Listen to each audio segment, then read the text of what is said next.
Master, I shall have to go to your house once. I saw in a vision that the houses of Adhar, Balaram and Surendro were so many places for our foregathering. But it makes no difference to me whether they come here or not. M. That's right. Why shouldn't it be so? One must feel misery if one feels happiness. But you are beyond both. Master. Yes. Further, I think of the magician and his magic. The magician alone is real. His magic is illusory, like a dream. I realized this when I heard the Chundi recited. Shumbh and Nishumbh were scarcely born when I learnt that they both were dead. Footnote: Shumbh and Nishumbh, two demons mentioned in the Chundi, who were killed by the Divine Mother. Footnote ends. M. Yes, sir. Once I was going to Kalna with Gangadhar in a steamer. A country boat struck our ship and sank with 20 or 25 passengers. They all disappeared in the water, like foam churned up by the steamer.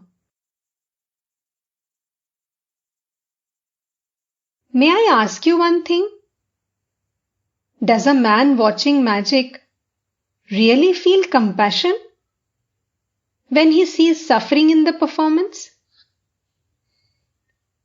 Does he feel at any time any sense of responsibility? One thinks of compassion only when one feels responsibility. Isn't that so? Master. Agnani sees everything at once. God, Maya, the universe, and all living beings.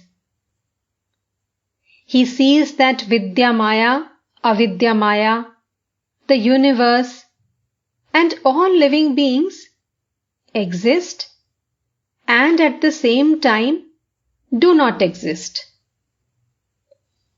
As long as he is conscious of I, he is conscious of others too. Nothing whatsoever exists after he cuts through the whole thing with the sword of Gnana. Then even his I becomes as unreal as the magic of the magician.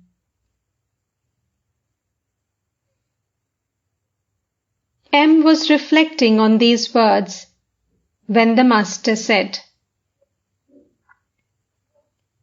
Do you know what it is like? It is as if there were a flower with 25 layers of petals, and you cut them all with one stroke. The idea of responsibility. Goodness gracious!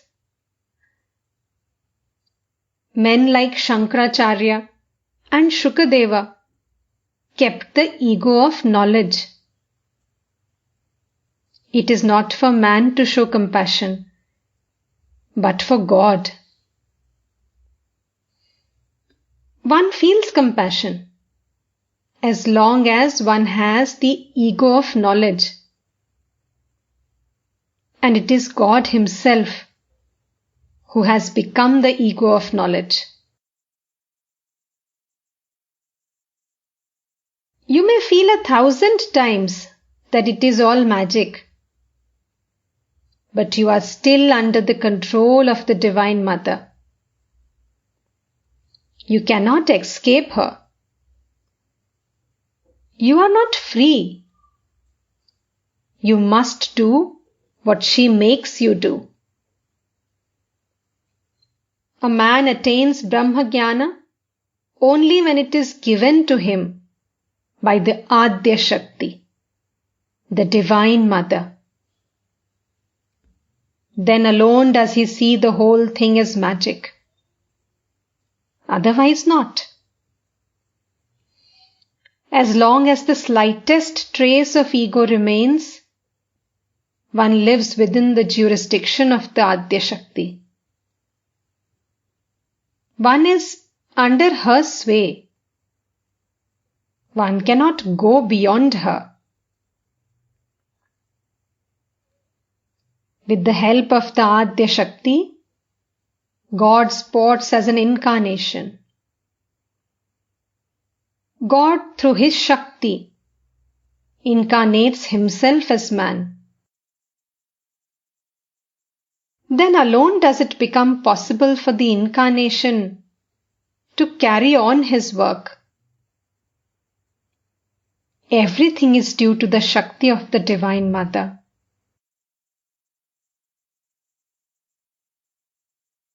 When anyone asked the former manager of the temple garden a great favor, the manager would say, "Come after 2 or 3 days." He must ask the proprietor's permission.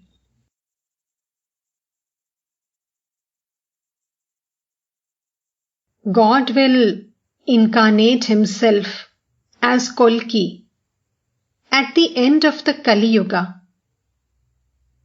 He will be born as the son of a Brahmin. Suddenly and unexpectedly, a sword and a horse will come to him. Adhar returned to the master's room after watching the evening worship in the temples. Master, to Adhar and the others, Bhuvan was here and brought me 25 Bombay mangoes and some sweets. She said to me, "Will you eat a mango?" I said, "My stomach is heavy today. And to tell you the truth, I am feeling uncomfortable after eating a few of the sweets." Bhuvan Mohini was a nurse who used to visit Sri Ramakrishna now and then. The master could not eat the food offerings of everyone, especially of physicians and nurses. It was because they accepted money from the sick, in spite of the suffering of these people. Master, Keshav Sen's mothers, sisters, and other relatives came here. So I had to dance a little. I had to entertain them. What else could I do? They were so grief-stricken.